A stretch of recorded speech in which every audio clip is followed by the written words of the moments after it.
What about the phone? Hello and welcome back to the Football Group Chat. I'm your host, James Dewsbury, aka Dews Football. Joining me today is Gareth, Eno Football. How are you doing, Gareth? Amazing. Curtis Pay, how you doing, bro? Delicious, brother. Delicious. Delicious like Dill's food today. Dill, how are you doing? I'm good. I've just had some spaghetti and meatballs, and I'm seeing Eno football dab again. So it could be worse. Could You know definitely who's be not better, dabbing right now? Mauricio Pogba. Pochettino. though. Oh, great segue. Let's talk about Mauricio It could be. Pochettino, the Chelsea manager. Chelsea currently sit 14th. 1 win, 2 draws, and 3 losses. In my opinion, somewhat unlucky to lose a couple of those games, but they've lost nonetheless. 400 million spent this summer, all on players 25 or younger. I think Nkunku's the oldest player there. 2 questions, really. I'm going to start with Curtis. Like, how long would you give him, and how long does Bowley give him, more importantly? Yeah, I mean, like you said, it's not been the best of starts. Could have definitely gone better. And I think after pre-season, myself personally, definitely expected it to go better. I know you mentioned there that we've been a bit unlucky. I think we have been to an extent. I know people don't always read into the stats, but our XG per game has been way higher than what we've actually scored. Our forwards slash wingers have just forgotten how to score goals. I think if you take away the fact that we can't score, which obviously is a massive part of the game, we haven't played that badly. I think the Liverpool game was okay. I think the games that we've lost, the West Ham game we should have won, we were dominating, then missed a penalty, and then it went downhill. So in terms of how long he gets, for me, there's no point in just getting into this cycle again of sacking managers, especially now all this money's been spent. Obviously, the new owners have come in, they've chosen, I know they went for Potter, that didn't work, but now they've chosen Poch, who's an established world-class coach. There's no point. What do you gain by sacking him? I think you've got to give him at least a season, and I think you've got to realistically think as a Chelsea fan, it's not going to click straight away. All these players aren't going to come in and they're not all going to start producing magical football like Man City. So I give him at least a season to get to work with the squad, and I'd like to think Bowley would do the same. I think if it was Abramovich, it'd be a different question. But I think Bowley gives him a season at least. Okay, fair enough. Curtis, you've just confirmed that goals are important in football. Maybe Ronaldo is the GOAT after all. Who knows? He's not. Speaking of the GOAT, Pochettino gave Messi his worst season in football. Like, let's be real here. There's more to it. But there is more to it, yeah. Do you, Gareth, is Poch actually good enough to take Chelsea to this next level? Yeah, because the next level has taken them from 12th to the Champions League. And you saw what he did with Tottenham. I think the best thing with Poch is you don't want him. If you're already got an amazing squad and you're going for a title, you don't want Mauricio Pochettino. But if you are kind of lingering in that just outside the European places, even in the Europa League places, trying to get into top 4, I think he's a good manager for that because he can clearly inspire young players. He's shown that at multiple different clubs. And, he didn't do great at PSG, but a lot of managers haven't done well at PSG. There's various different pressures. And again, I don't think that kind of job where you're expected to win everything and you're trying to win the Champions League, I don't think that kind of job suits him. But for what Chelsea need right now in terms of getting back into the Champions League consistently, he's never shown that he's not good enough to be that manager. So yeah, I think he is good enough to take Chelsea to the next level. My thing has always been, if it goes well for him, he'll probably be there 3 years and then they'll realize, right, now we need to get someone else who's really going to help us push on to then that next level after that. But yeah, in terms of just trying to get it back into the Champions League, there's no reason why he isn't that guy. So, okay, what you're saying is, if, let's say, Pochettino gets Chelsea to the Champions League, I don't know, it won't be this season, will it? It'll be next season, potentially. Yeah. You don't think he will be the manager to actually get them even further, to as in competing for a title, winning Champions Leagues, winning cups? He could get them to compete for a title because he got Spurs to compete for titles, kind of. And finished third in a 2-horse race. Yeah. But they're the best team, and they always like to say in the calendar year. He did get them kind of competing for titles and obviously to a Champions League final as well. So it's not like he's incapable of doing that. It's not what I'm saying. But he's not like a proven winner who I think is going to be meticulous in his detailing. And those are the fine margins that are really going to take you to competing with a Jurgen Klopp, with a Pep Guardiola. I don't think he's quite that guy. But, he could be, but he just hasn't proven that. Dill, how long are you giving him? How long are you giving Poch? I'd give him a season. I think on Eno's point of not pushing a team on to win things is obviously true because we've not seen him really do it. But at Spurs, there was caveats to that. He got the team to a point, and then they wouldn't invest any further because that's what Spurs do. And then it kind of all crumbled and went to shit. So there's caveats to this whole conversation, isn't there? I think if you want a manager that can work with young players and can elevate them and is good at working with what he's got. And I know Chelsea don't have limited resources, but in terms of that, having a striker and holes in the squad still, and a lot of young players, he's a good manager for that as well. And like Curtis said earlier, I've watched most Chelsea games because they're usually on TV, aren't they? And I can see what he's trying to do. He's tried different formations to try and make it work. I think he knows what he's doing now, and he's got some good players there, and he play good football. But it's like the players are scared of shooting. They just haven't got that finisher. They haven't got somebody who can consistently put the ball in the net, which I'm not saying they need a Haaland or someone like that, but they need some more goal scorers in that team.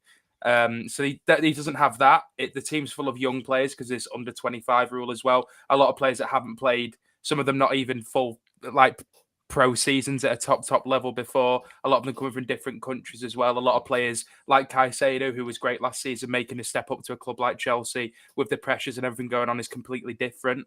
So I do think there's a lot of going against him. And obviously the injury list is absolutely massive. He's got 4 or 5 bona fide starters out at the minute. And some big players as well, like Reece James, who's the main creator. Fofana, who'd be, a mainstay in the defence. Lavia, who they wanted for that midfield, who's not played either. So I think there's a lot going against him. But unlike Potter, I can see what he's trying to do. They're playing decent football. It's just that final product's missing. And I think with players coming back from injury and Kunku, possibly some signings in January, I do think they'll get better. I don't think they'll finish top 4, but based on where they were last season, and they'll finish maybe 5th, 6th, 7th, and then go again, get a good striker. These young players come into the fold a bit more, get a bit more used to his football, to playing in the Premier League, to playing for Chelsea, a club like that size. And I think it'll be better next season. And it's a project, isn't it? And the owners should know that because of the players are giving him and what they're making him do. I think you've hit the nail on the head when you said that with the players we've got out, I think we're 3 or 4 players away from, and that's not buying the players, it's the players we've got out injured, away from being decent. And obviously Twitter overreacts on everything, but seeing Chelsea fans saying that we're in a crisis again, it's mental. Like you said there, once you get Reece James back in, you get either Badiashile or Fofana back in at the back, and then you get Nkunku in behind the striker, and then all it takes is a couple of goals to go in, the confidence to come back, and I think it'll start flowing. And I don't think we're that far away from it. I just think the results we've had have made it look a lot worse than it actually is, and I don't think it's that bad. If it was horrendous, we were creating no chances and conceding loads of goals, I'd be like, this is horrendous, like what's going wrong? But we're not conceding that many goals. We're losing 1-0. We're just not scoring. My problem with that is Reece James, Fofana, and Nkunku starting to become it. They're all injury prone. Yeah. That's an issue in my opinion. Like, is there anything that Poch could do now without those guys to actually help you push on? Curtis? Again, I don't think I don't think we're miles off it. Like there were some chances on Saturday or Sunday when we played. Sorry, that I think if we score then, there was that one. And then if you've seen the picture of Sterling 1-on-1, and it was given offside after he missed, but then he wasn't offside, so it would have stood. He either had to slot it past the keeper or lay off Jackson, who was 2 yards to his right, and he kicked it at the goalie. And then Jackson missed another 1-on-1, then Madrid put it through. I really don't think we're far away. I just think that confidence in the attack is very, very low. Like I said, I think it just needs a couple of goals to go in, and then I think it will happen. I think I say this every time I come on here. I think Reece James is the biggest miss we're going to have, and it frustrates me so much because, in my opinion, you might call me biased. I honestly think he's the best right back in the world. I think he's so good, he's so rounded, and he's so competent at everything, going forward, defensively.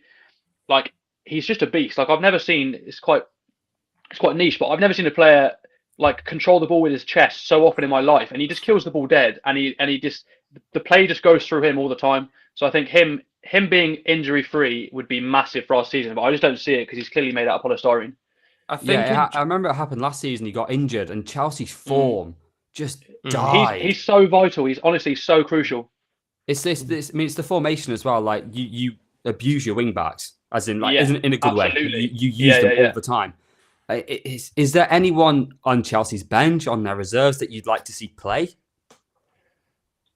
I mean, it's tricky, isn't it? I mean, obviously, like Dill said, we've got Lavia to come back in. He hasn't even made his debut yet. We signed him, God, 2 months ago. He's got a niggle. And I mean, obviously we did sign Palmer. I haven't seen that much of him, but when he has come on in his little 20-minute cameos, which I know are hard, he has looked quite sharp. He's created a few chances.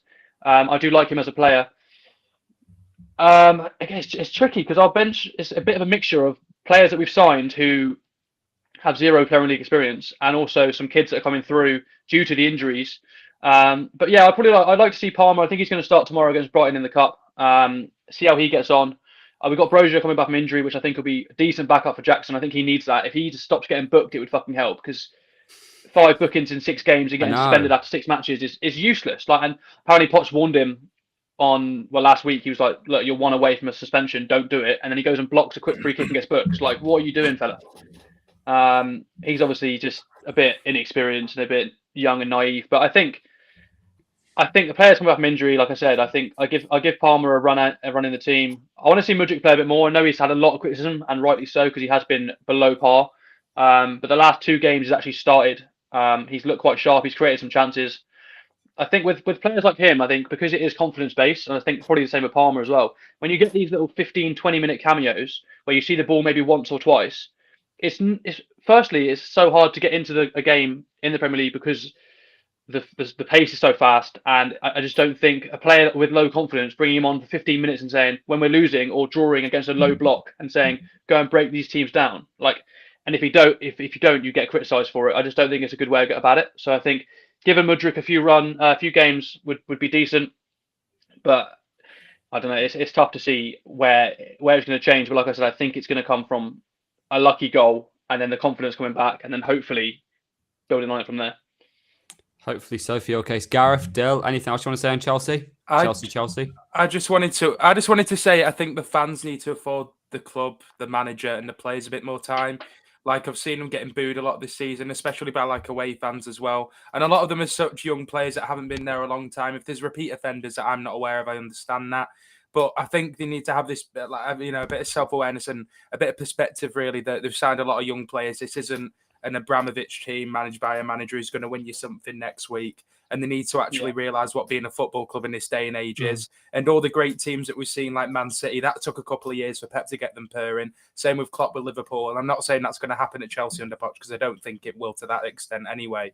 But there's a lot of young players, a manager that you just got in, and I understand the owners are frustrating, but it's not their fault. Give them a bit more time. And if anything, build them up rather than put them down. Because it's the same as Arteta as well, wouldn't it? Yeah, well, any good, manager or kind of dynasty or whatever you want to call it in the Premier League, especially in the past 10 years or so, has taken at least a couple of seasons to get running, even with the best managers, with the best squads at the clubs that are equipped for it. Never mind Chelsea, that are under new owners, are a bit of a mess and have so many young players. So I think give everyone a bit more time. Try and build your players up rather than, put them down, because that's only going to make the situation worse. And I think they'll get better. I think one thing that I think generally English football fans, Premier League fans of Premier League clubs need to realize is that the league now is very different than what it was even just 5 or 6 years ago.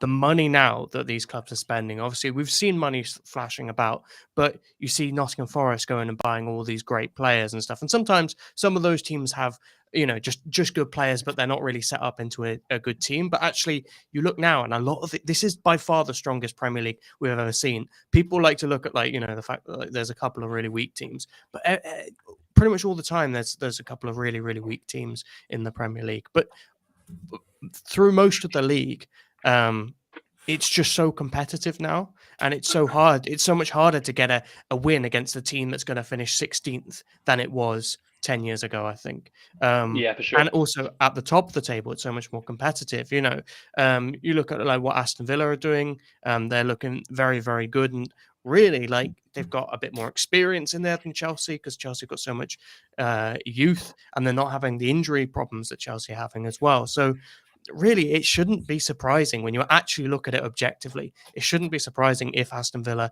finish above Chelsea or a Brighton or whatever, because the quality of players that you can get now, and the fact that I think experience is so much more important than maybe it used to be, because I think you used to be able to bring in someone like a very young Cristiano Ronaldo, and he could make a big difference just by being, flashy and exciting, but also just direct. Whereas now, if you have that, it's just another player, And so Chelsea have got a lot of these great young players, but kind of everyone's got that now. And so you've got to wait to develop them, build around a certain manager. I don't think Poch is the right guy long term, but you got to give him his chance, you know.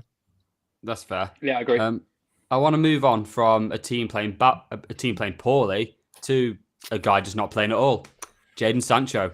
Like the Jadon Sancho and Erik ten Hag situation is something else. Like it's ridiculous. So Sancho doesn't get picked for the Arsenal game, even the bench. And what happens is Ten Hag comes out and says he's not training properly and Man United have certain standards. Sancho comes out on Twitter essentially calling Ten Hag a complete and utter liar and that he's been getting scapegoated. Now he's training away from the first team. Dill, do you see Jadon Sancho ever playing for United again, at least under Ten Hag? No, not really. I think he's had his chance now multiple times and blew it. There's so much that goes into this situation, and I want to be mindful of not abusing Jadon Sancho's character and personality too much because I don't know the lad. I don't know what's going on in his life or his mind. So I think all these kind of character assassinations that came out a month or so ago about him being quiet and reserved and some days is happy and some days is sad. People are like that. Fucking grow up. It doesn't matter what your job is or who you are. But in terms of Ten Hag and stuff. Obviously, he had Sancho had that situation about a year or so ago. I can't remember exactly when it was either a close family member or friend died, and he was going through a really tough time. So Ten Hag gave him a bit of an absence of leave, then sent him to the Netherlands with his coaches to work on his fitness and get better. Kind of the arm around the shoulder approach, and realizing that he might need that. And then at the time, it was like, what a fantastic manager Ten Hag is. Sancho's back in the team. He's looking happy again. There was that profile picture he had with Ten Hag on his first appearance back when everyone applauded him with his arm around him, looking like a proud father and son moment kind of thing. And then he's come back and evidently, from what we've seen, just done it again and just been late to training, not turning up to training, not trying in training. And I don't know what's true and what's not because I'm not a Man United training. But I can't imagine Ten Hag throwing him a £75 million player who he's clearly tried to work with and integrate into the team under the bus for the sake of it. So yeah, it's just a weird one. I don't agree with all of Ten Hag's comments in the press either. I think it's got to that point now where he's tried the arms around the shoulder approach, trying to be nice to him. That's not worked. So now he's maybe thought, right, okay, maybe he needs a bit of a kick up the arse because we've seen it with like Luke Shaw in the past and it's worked, or Anthony Martial for a little bit and it's worked at United specifically. So maybe he's thought, allow him in the press and in news conferences, and maybe he'll get angry and step up and respond to that, and he just hasn't, and it's gone the other way. I think some of the stuff he said has been harsh, like when he called him irrelevant and said he doesn't contribute to the club. There's no need to go that in on him. I don't think that's fair. And obviously it's causing all these issues at United with his mates like Rashford and Shaw and Mount and all the other England lads aren't happy with the treatment of him, but they also have to do their job and just realise that the situation is bigger than they are. So I've just spoke a whole lot of waffle there. I see why Ten Hag's done it. I think he's been a bit harsh at times, but it's the history of the Jadon Sancho, isn't it? We saw it at Dortmund. There's multiple stories at Dortmund where the coaches there and the CEOs are saying he likes to stay up all night playing Call of Duty or be late to training. And it was the same at Man City as well. There's some evidence of him being a bit of a knob when he gets subbed off in youth team games, being late to training then. And I think that's probably one of the reasons why they sold him too. So I'm inclined to believe Ten Hag and that all of this is true, that he is not trying and he's not doing this. And Sancho's just putting it down to he prefers Anthony because he bought him. But he's had plenty of opportunities at United under Ten Hag when he's been very, very poor and definitely doesn't deserve them over some of the younger players. I will say, in terms of like him having opportunities under Ten Hag, I don't completely agree. And the reason for why is he has played games, but it's like sporadic. He's never really had a proper run of games. And towards the end of last season, he did have like 3 in a row where he was actually good. And like he was, coming inside and stuff, kind of almost playing as a 10 at one point. But then he got dropped again. And it's like, maybe he is getting dropped because he's coming to training late and stuff. But I think also if he is playing pretty decent, and this is a player who has struggled and not just mentally, but like with perhaps motivation for the team. If you then showed some loyalty and were like, Anthony's not playing well, so yeah, we'll start you, and you actually give him a proper run, then maybe he would have like responded better. And yeah, I think like I mean, players in every club or most clubs, or a lot of clubs, let's say, there will sometimes be a player who turns up late who does that kind of stuff, and you have to find a way to deal with it. And if they just won't, it is just like a very tricky situation. But again, it's a tough situation because we don't know exactly what's been said, and we only know so much. We only know what's been put out there. It could be a thing that Ten Hag said, look, if you come to training on time, if you turn up and stuff, you'll get your rewards. And then that's actually just the reason why he wasn't getting those consistent starts, and he was just brought in when the team kind of needed him, kind of thing. We don't know, but I will say I do think like it very much seems like there is a bit of favoritism towards Anthony. I just feel like I think that's because he like when you watch Yeah. Jadon Sancho, it's not that he isn't good enough or doesn't have a good game. He just doesn't look like he really cares. Or Anthony will tries. track back and And stuff. Anthony like that, always yeah. tracks back. He contributes defensively Yeah. to the team, which no one ever speaks about. His work rate defensively is really good for the kind of player that he is, and really helps on that right side. He always does try and do things. He never really lets his head drop. He picks up the ball. Yeah, he might not have the end product at the minute in some important areas and does directly affect the game.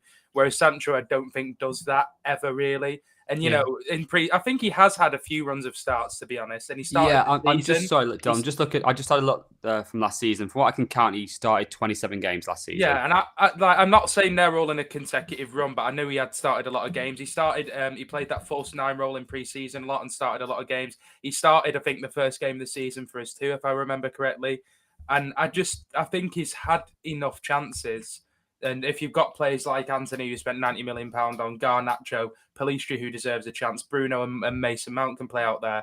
There's only going to be so many chances he gets. And he is a left winger, and we signed him to be a right winger, which is fucking daft. But again, that's what we do. That's not his fault. United, mate. Do you mean the other way around? Manchester United we're talking we signed him to be a right winger. He's actually a left winger. I think he's a left winger. He's much better on the right. Well, he wants to play on the left. If he is, then fucking sell him for £10 now because he's dog shit when he plays there. But it's just Dortmund. He was much better on the right. And to be honest, when he's played for United, I think he's looked a lot better on the right. I think like that's where you see his best stuff for United, at least in the games that I've seen. But really, like I think he needs to go to a team. Spurs or something like that, I reckon it'd suit him. Maybe, yeah. Because they have those really matter. They have those wing backs who will kind of hold the width, and he can then kind of come inside like Kulusevski does, and stuff like that. Like Solomon, now that they're playing Son up there, he probably would be a good signing for Spurs. But again, if he's not going to be professional behind the scenes, I don't know. But yeah, I would love to see him go to like the Serie A and kind of play as like basically a midfielder, or at least someone who will just invert all the time with an overlapping fullback. And I think like the slower game in the Serie A would really suit him. Imagine Sancho under Allegri.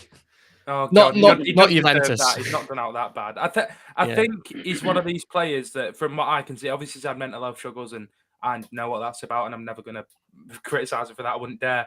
But I think he's one of those players that simply just doesn't care that much about football. He's just happy to go and play, isn't really his passion. And that's fine. I'm sure all of us in our day jobs aren't that passionate about it, and it's a means to an end, and that's what it is. But there's lots of players like that. Yeah, but again, that is fine, but not at a club that wants to aspire to be at the top level, even if we're not. And he hasn't got that ability that, when you heard of, I don't know, a player like a Berbatov or someone being lazy in training, or they turn up and they're a 10 out of 10 every week. He hasn't got that. He hasn't got that kind of leeway where he can do that. He's not good enough to be a player that does that, is he? Yeah. No. I think it's a tricky one. I think because... Oh, sorry. Yeah, I just think because obviously we don't know the ins and outs, like you said, Dill, but at the end of the day, from what Ten Hag said, if he's not turning up to training on time, like it's literally your job and you're getting paid hundreds of thousands of pounds. He's our highest paid player. I think he's on 375 grand a week. Exactly. You're getting paid a ridiculous amount of money. Just fucking turn up on time. And I know what you mean in terms of if he does struggle mentally, then obviously that's absolutely fine, and he needs to have the support, and hopefully he has got the support that he needs for that. But just be on time for work. Like it's not the hardest thing in the world. You've got no doubt a lovely little car you can drive, or you've got a chauffeur. Bring him.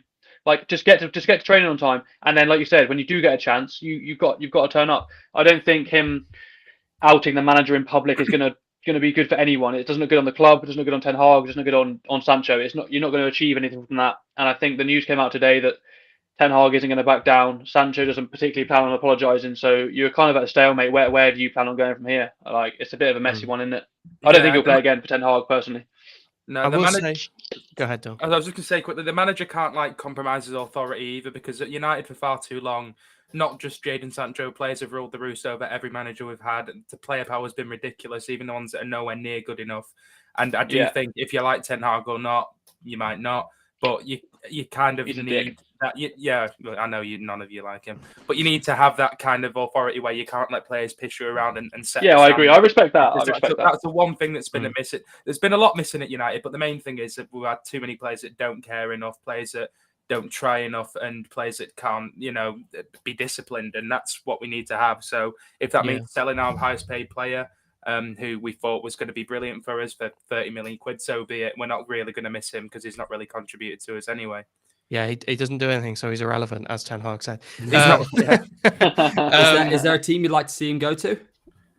Me particularly, not really. I'm not gonna lie. I've not really given it any thought. I think a Spurs could be a good fit, like me and Eno said earlier. Apart from that, I don't really know. I don't think he's gonna ever really hack it fully in the Premier League. So maybe a Syria. Take him to Chelsea. Take him on loan. Yeah, do you know what? I actually wouldn't mind it if he went to another Premier League team, because I do like him. Like, I was really excited when we signed him. I've got nothing against him now. I really want him to do well, and I've always backed him in terms of his struggles and stuff like that. But there comes a point where you need to sell him. So I just wanted him to go somewhere where he'll do well and he'll shine, could get back in England, set up, and get his joy back, as the meme says, because he's a very talented player, and it's going to be a waste if he, still if it just pisses it away and just doesn't, apply himself. It'd be such a waste of talent.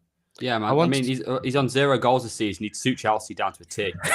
Yeah, mate, get him in. Why not? He never stops. He ticks the boxes, fella. He ticks the boxes. Play him up front. Proper Chelsea. I wanted to say on Ten Hag as well, and how he's kind of approached. How he's approached the situation in terms of with Sancho. So there's that Rooney quote, which I really, really like, about Alex Ferguson's man management, about how Rooney was really angry because Sir Alex would always be really nice to Nani and certain other players, but then would always give Rooney a hard time. And so he went and confronted Sir Alex about it. And basically Ferguson said, well, look, this is how you respond. This is how I get the best out of you. Whereas Nani, if I did that to him, he just probably wouldn't turn up the next day or something like that. He would be affected by it. Whereas you can take that, and that's what motivates you. And people are motivated in different ways. I think Ten Hag kind of tried that initially, the soft approach, but there was a thing of apparently United announced that he was struggling mentally without Sancho's consent to announce that, which is something which, if you are, really depressed or anxious or whatever it is, having that just announced to the world as a celebrity is probably that was kind of just doubles down on the trauma, which I don't know whether it was Ten Hag or the club, but not even as a celebrity, that would just be annoying. Yeah. My work said that if I was struggling mentally and went to everyone, they knew, Dill's a bit depressed at the minute. That's not really their thing to tell. And I doubt that was Ten Hag that made that decision. And we know with all the stuff that's gone on with United, like inviting rapists to fucking watch games this season and shit like that. Like, it's not even a joke. Like, the club has just ran like absolute garbage. So it's horrible, but does it shock me? Not in the slightest. Probably some PR person just not thinking. But maybe behind the scenes, Sancho punches his missus as well, and that's why he's been dropped. Let's not. If anything, Ten Hag would start him for that anyway. Yeah, exactly. Yeah. Do you want to move on from this interesting conversation? Let's talk about the biggest derbies in the UK. So on Sunday we had the North London derby. It was a pretty good game, and you know what? The North London derby, for me, it always delivers. It's one of the only derbies that always deliver. I want your opinion now on what the biggest derby in the UK is. Gareth, I'll start with you. In the UK, the biggest derby is undoubtedly the Old Firm derby. No, I think we should change the question to England because there's not even a debate. Okay, let's go England and Wales. England and Wales. Oh yeah, the English Wales are irrelevant, aren't they? Yeah, but there's two good derbies in England. There's two good derbies in Wales. But they're in the English football system. In True. English football. Okay. What is the greatest derby in English football? There we go for the clip.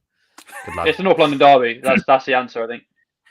I think the Manchester derby is okay, but it's also slightly irrelevant because there's just a lack of history, and I feel like obviously City pre-2008 were the whipping boys for United, so there's not really anything there.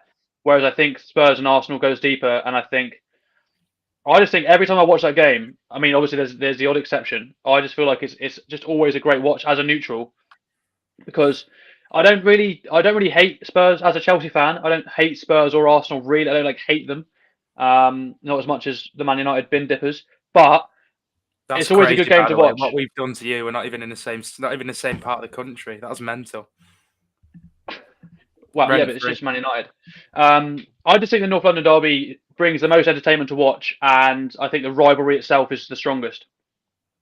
I think for me as an Arsenal fan, obviously I really don't like Tottenham and all that, but for me, like there's United feels like that's one where I'm more desperate to win. Like drawing against Spurs, it was like, okay, well, that's really disappointing for me. And I know other Arsenal fans will disagree with that. For other Arsenal fans, it is the number one game. But for me, it's United. And whereas if you ask a United fan, what's your biggest game? They've got big rivalries with Arsenal, with City, but every United fan will say Liverpool. Every Liverpool fan will say United. For me, that's the biggest derby because it's not only that they've got so much history with Arsenal and Tottenham at different points in history, like Tottenham have kind of been kind of irrelevant, and even there are small parts where Arsenal were kind of irrelevant in regards to Tottenham. Whereas, like for United and Liverpool, they've always kind of been one of the two top teams in the league, if not the two top teams or whatever. So obviously you had, the Busby Babes for United were doing great, and then Liverpool came through in the 70s and 80s where they were just dominating not just English football but European football as well. And at all times there's that like jealousy with the other side, and then Sir Alex comes and Liverpool go back on the downer. But at both times they're both very good teams. I know when Sir Alex took over, they were like relegation zone, but actually the years before that, they were a team winning the FA Cup a couple of times and still finishing like high up in the table. They were still kind of competing. It's kind of a myth that United just completely went. I know they got relegated and all that, but yeah, for the most part, they've always been two absolute top teams, and they are the two most successful teams in the country as well. So every time they clash, it just feels like another part of the chapter for me. And yeah, I think that's the game that like, outside, and again, if I just ignore the Arsenal one, outside of like Arsenal fixtures, if I'm looking at the other ones, I'm like, when's that? Because it's always something you want to watch. The 7-0 recently, it's just like there's so much that goes into every single one.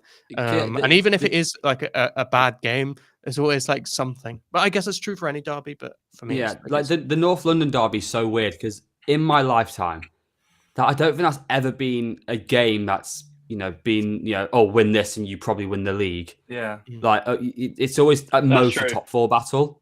Yeah. But don't get me wrong, the game's always incredible because like neither side can seem to defend. And it's just, but they've always had great attackers. So as a watch, it's always my favourite. I'm a bit annoyed I couldn't watch it on Sunday. So Campbell as well, in terms of like any transfer that's happened in the UK or in English football, that's probably the most contentious because of how it happened as well. How it happened, yeah. Not just like moving to a rival, but the fact that he just said he was staying and then unannounced turned up at Arsenal. Iconic. Dylan, what's your favourite? I was going to ask if we're counting United Liverpool because it's not the same city. It's not a derby, is it? It's a rivalry. It's a derby. I think it is. It's not a local derby, is it? Okay, no, I think it still counts as a derby because of everything. The hatred between the cities, like spanning back, not even including football. Then, as I know, summed it up anyway. He probably knows more about it than me because I've got memory like a sieve. But like, I was always going to say it was United Liverpool because of how much I fucking hate Liverpool. I don't. Do you not like Scousers, Dill? No, I don't. I really don't like. They seem to like you quite a lot, especially your girlfriend. Yeah, they like you a lot. I think. They love your girlfriend. They do, yeah. Love your girlfriend. All the Ketwigs fucking running the train on her, apparently. Anyway, I hope she's having a good time if that's what's going on. But United Liverpool is the game in English football. I think there's always been a bit more riding on it. They've always been the two biggest teams in the country with a massive rivalry. I think it has to be the best game. Doesn't always throw up the best games in terms of what you see on the pitch, but there's always big results. Even spanning back to the 4-1 when I was a kid, I was there in 2008, and I started crying and went home. Basically, Liverpool sometimes batter us and sometimes we win, but there's always so much riding on it, and I think that's what makes a difference. That it's just two more successful teams that in history will be battling for stuff more. So I think it's more important. But yeah, I've not really got too much else to add other than I fucking hate One we haven't mentioned is the big Chelsea Fulham mid-table River on the Thames clash. That's a big one. That the caviar derby. Yeah. yeah, massive, The mate, winner gets a massive. bag of scones. Yeah, It's scones, by the Yeah, way. yeah, How yeah. do you say it? I've always had scones. Scones. Scone. Yes, Eno. Come Yeah, on. Do you also Dirty have the jam or the Southerners. cream first? I put. Obviously, it's jam first. Clearly. There's two different ways to do it, isn't there? I think I I don't do eat cream first. But let's No, be that's real, it doesn't ridiculous matter. because It doesn't jam- Why matter. are we It doesn't- talking about this? It doesn't matter because it goes in your mouth. It's the same Apologies, thing. boys. It mixes up. Well, anyway, yeah. The North London derby is always a great watch. It's always so high octane, full on, and it's always entertaining. I'm a big fan of it. Outside of United Liverpool, that is my favourite one to watch. United City, I dislike City probably about as much as Arsenal. Like the hatred's not been there building up as a kid, and the Merseyside derby's irrelevant because Everton are shite and have been for a long, long time. Yeah. So Ever Liverpool, since- biggest derby in the country. Ever since Hillsborough, when like Everton kind of came together with Liverpool, and the fan side of things has mostly been kind of friendly. Yeah, on the Scousers pitch, are in that it's bubble always- so much that surely they can't hate them that much because they all just love each other. Yeah, and it's like their families are split. It's like if you go to Manchester, Yeah. you'll have like mum supports City, dad supports United, or whatever, and then you have to kind of pick whichever or whatever. Like we've missed one families are out. split. Tyne Weir derby. Tyne Weir. Oh, That's good true. games. Good games. They are. Yeah, But it's boasty. It's good atmosphere, isn't it? Yeah. it's the same thing though. Like both teams, more so Sunderland, but even Newcastle were kind of yo-yoing in our kind of childhoods growing up watching football. That it never really bared that much relevance in it. But it is No. a massive one. But I think it's one of them that unless you're up in that part of the country, you don't really care that much about. Whereas more people care more Yeah. about United, Liverpool. To be fair, than Merseyside. one game that sticks in my head is the time where when Di Canio went to St James's and stuffed him 3-0, like, and he was running down the touchline. Yeah, that was that was seen, to be brilliant. fair. That era, Was it like 2014 or something? that era of the Tyne and Weir Yeah. derby was good because there was also the 5-1 and stuff, and it felt like every time they faced each other, especially because it was kind of like a relegation battle as well. Like things were really on the line, but Sunderland have completely capitulated now, so it's like I think people. I hope don't they really come care back up. about I really like Sunderland. I actually hope they do as well. I like Sunderland as well. I hate Sunderland, but I want Sunderland. them. I do still want that game in the Premier League. Yeah, Sunderland, yeah. It is. I like, it is a I good like game. Tony Mowbray too. I hope they come back up. They're a massive club. There's a lot of clubs like that. Like I really want to see like Blackburn come back up and teams like that. Yeah, teams that we grew up watching in the Prem that I'll always identify as Wigan, mate, Bolton. Get them all back up. Just get fucking rid of Bolton and Ivan Campo back to the Prem. Burnley, Luton, Bournemouth, fucking Sheffield United can get fucked as well. Blackpool. Blackpool. We want Barclays' heritage back. I was so Sheffield derby, pretty good. Yeah, Yes, the Steel pretty City good. derby. City. Very Big good up the derby. Wednesday. One of the better Steel days of City, the yeah. week. So fucking that one. I don't Should really we leave care it about there? I prefer Sheffield Thursday personally, mate. well, we Leave have that- to talk Yeah, about. let's move on. We have to Leave talk that about the South Ham, Wales like the bad derby. part it is. We're not going. No, we don't. Actually, to be fair, I've spoken to The South a few Wales derby. Yeah. Swansea get in the mud. I agree. I've spoken to a few Southampton fans, and they despise Portsmouth. Southampton Portsmouth is hate. probably the most underrated of like the smaller team derbies. Like they absolutely the big thing about that one is like class because Portsmouth's really working class and Southampton kind of is as well, but there's more kind of like middle class. You go to St Mary's and everyone's you go to Portsmouth and everyone's come on then you can. It's great. I think that must be a shame having such a big rivalry that that you never play that much as well. Yeah. Like, do you know what I mean? Like, I don't think I've ever seen it. Like when I've never seen it. I like don't when, think. I can't remember a game. like when Southampton fans are going and wearing like Ipswich shirts in like the other way around, or Yes. something like that being the only bit of like rivalry you get with such a big thing. It must be a bit shit. And for clubs that don't have big rivals as well, like Chelsea's North London, West London fucking rival, it doesn't really matter. That must be shit because they're the games I look forward to every season. West Ham Millwall. Oh, shout. Yeah. Only reason I want Millwall in the Prem is that game. Yeah. I don't. I'm not gonna lie. That's proper football hooliganism, isn't it? That's James for you. He loves it. He goes Anfield with a flare up his ass every week, And that's just you're gonna gonna pat me down now and find it. He doesn't even get it out. He just likes to feel of it. Can I say the dumbest rivalry in the league is Go on. Crystal Palace versus Brighton? Is it A23, isn't it? Yeah. A23. It's doesn't make any forced it sense, too does it? much. It's literally like, Doesn't make we're any a bit sense. close to each other. No, They it's to haven't do got with the any amount. actors Yeah, in let's it. call it a rivalry. They haven't got Yeah. any actual rivalry, so it's like, Yeah. this is Yeah. it's It's not- to do They both with need to grow the the fuck manager up. that like switch clubs, some daft like that. Oh Yeah. wow, what a shit! It's like Newcastle having decided Sheffield United are the derby for this season because of their nearest team. Like, just pointless, in it. Grow up a bit. Hereford It's a Shrewsbury's bit close, underrated. but No, it's not. said no one ever. Yeah. I was near a fight. I was. Oh wow! You started it, Eno was weren't you? near a No, I was fight. near They a had to hold fight. him back. Eno Eno's got just held put them back. both together and ran away with his tail between them. I just stood there. It was kind of odd. Can I just say, with Yeah. that bootlegger video, man, Chester Wrexham, that is a big derby now. Yeah, Wrexham You know, fans one are where mental. they interrupt the minute silence, like That's disgusting. You just knew that was going to happen. I Yeah. fucking love it. massive. He's managing a match of mine, by the way. If he's my manager, that'll be like life complete. Wait, That'll is be he still doing it? Yeah, he's in the chat. He sent a video of we've got a group chat on Instagram, and he didn't have a pint in his hand, but it was a classic. Hey boys, I hope you're ready and shit like that. It was fucking. I cannot wait to come and awe-inspiring. watch. I hope he's my manager. I'll be fuming. I mean, Aaron's the other manager who's also class, but I'd boot like that'd be like that's a great memory being managed by him. Just comes in, he's absolutely off his tree. That'll be brilliant. That's like Fergie being manager, isn't it? Like, Yeah. Oh, I'm looking forward to that. should we move on from bootlegger? Yeah. Okay, let's talk actual football now. Are Liverpool Man City's biggest rivals this season? Now, Liverpool are in second place. I believe 2 points behind Manchester City, who've had a perfect start. They started off well, Liverpool. I think in terms of just quantity, they've got the best attack in the league. I don't know what you guys think. Sorry, I'll start with Dill, actually. Do you think Liverpool are going to compete with Man City more than any other side this season? I think no. I think you and Arsenal might be. I expect Arsenal still to do a little bit more just because of they were at that level last season and the consistency they've got and they've added to an already very good squad. Whereas you're still bedding a lot of players in, and you still look good. Don't get me wrong.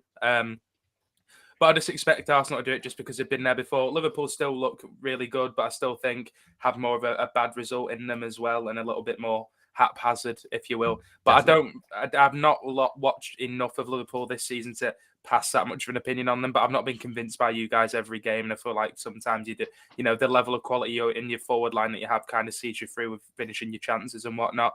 So I think Arsenal, I'll be a bit higher, but I still expect Liverpool to finish in the top four, which I mean, considering the players we've added this season, all the money Chelsea has spent, although there's caveats to that, I still think it is great because I wouldn't have had you nailed on to get that high in the table anyway. But you do look good, and it's very upsetting that we've had one season where we were better than you in the last few years. You still beat us for a fucking 7-0, and now you're better than us again. It's a joke. When's it going to end, Robbie? When's it going to end? Gareth, Arsenal, Liverpool. Who's coming second?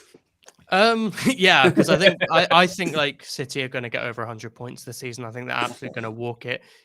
Ever since like Pep's fixed the kind of tactics from last season, the shaky bit in the middle of the season, he's going to kind of keep running with this. And obviously they've lost Gundogan, but they've brought in other players. I think their defense is even better with Vardy and stuff like that. Haaland's kind of, again, the system suits him for the entire season now. And bringing in Doku, I think, is a great signing as well. So I think they'll get over. Yeah, I think they'll get over 100 points and run away with that. I think Arsenal and Liverpool could be in that kind of 80 to 90 point area. Maybe one of them can get over 90 points and push City kind of close. But yeah, to be honest, I think City will I think both Arsenal and Liverpool will drop points here and there basically. And I think City will probably win at least 30 games and draw most of the others, to be honest. They could even go invincible, dare I say. If that comes back at the end of the season, what a clip that will be. But will it be Liverpool or Arsenal? I think it's hard to say because, like you say, Liverpool's attack is so good, but the defense does still worry me. I think Van Dijk's looking good, not his best, but he has looked good this season, ignoring the red card. Konate, I think, is just going to keep improving, and he's already so good.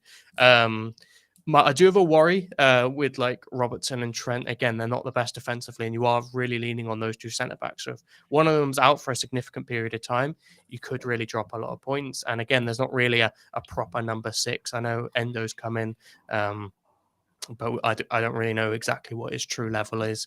And And then the attack's obviously incredible, and that can always win you games. Whereas with Arsenal, I think we might struggle with a few more injuries this season. We were very lucky last season. Obviously, at the end, Saliba gets injured, and that was a massive blow. But generally speaking, we were really lucky. I don't expect us to be that lucky with the Champions League as well, which we're gonna, I think, should be our main focus because we're not winning the league. So I think we could end up dropping points because of that as well. So for that reason, I think, and the thing is though, Liverpool, I think will also probably try and, oh no, you're not in the Champions League, never mind. Nah. Sorry, we've won it 6 times anyway, mate. I did actually genuinely imagine being us. That fucking melt. I did genuinely forget there. Probably won't have to try that hard in the Europa League. But yeah, I think I will probably maybe edge at Liverpool for that reason, that I think we'll probably struggle with injuries more. But that's just a hunch. I think it's going to be really close, basically, between us and Liverpool. I'd like to say that we'll do well, but Rice has picked up like a bit of a knock. Saka's picked up a knock. Martinelli's already out. I'm just getting worried as it is. So maybe that's informing my opinion. But I'd probably edge at Liverpool, and I'll take third in the Champions League and the FA Cup. Why not? I'm actually quite intrigued to see how Liverpool do this season, because with Trent out injured, Klopp's been playing Gomez at right back, and he's been playing as like an inverted right back, which is more of that. You know how we saw Trent last season, at the end of last season, really playing as that like 6. Joe Gomez is doing a little bit of that, but without the creativity. I think more of as like the defensive stability, considering we've not got a proper 6. Facilitating and stuff. Say again. Facilitating and stuff. Yeah, facilitating, and it looked pretty solid. It was one of Joe Gomez's best games in a long time. Curtis, who have you got finishing second? Really? Yeah, I think as you boys said, I think City are going to run away with it, and I think bold statement here, Warracliffe, if it's true, back-to-back trebles for Man City. I just think, like you said, they've strengthened in areas that they lost players in. Pep's the GOAT. I think Arsenal and Liverpool will put up a half-decent challenge. I don't think they'll ever get ahead. I think City are going to stay there the whole season. But I actually think Arsenal will finish above Liverpool because, like you said, I think going forward, I think they're both very good. We'll both score a lot of goals. I just think Arsenal are a bit more solid defensively. I think that's honestly what it comes down to. I think it'll be very close. But I think, yeah, City first by a mile, then Arsenal, then Liverpool. Fair enough. Arsenal do not have Darwin Núñez, however. So this is true. It's a big score. Actually, Liverpool are going to win the league because of Darwin Núñez. Look, he missed a sitter on Sunday, but did he get to him? No. He goes and scored a harder chance because, of course, he does. That's a winner's mentality. That's a winner mentality, elite mentality. Ice cold Darwizzy. Darwinner. Ballon d'Or winner 2024. Let's end it on that. Dog, though. Should we end it on that? Darwin Núñez, Ballon d'Or winner 2024. I'm down. I might put a bet on it tonight, actually. Also, hilariously, Dean Henderson has picked up an injury 16 minutes into his Crystal Palace. I've just seen this. Oh, my word. Yeah. And he's coming off. I actually like Dino. He's a fellow Cumbrian. He's doing a Kepa. I'm not leaving. I'm not fucking leaving. He's from Stoke. I'm joking, mate. Oh. Stevie, the most attractive man in Britain. Right. I think we'll end it there. Gareth, Curtis, Dill, thanks for joining.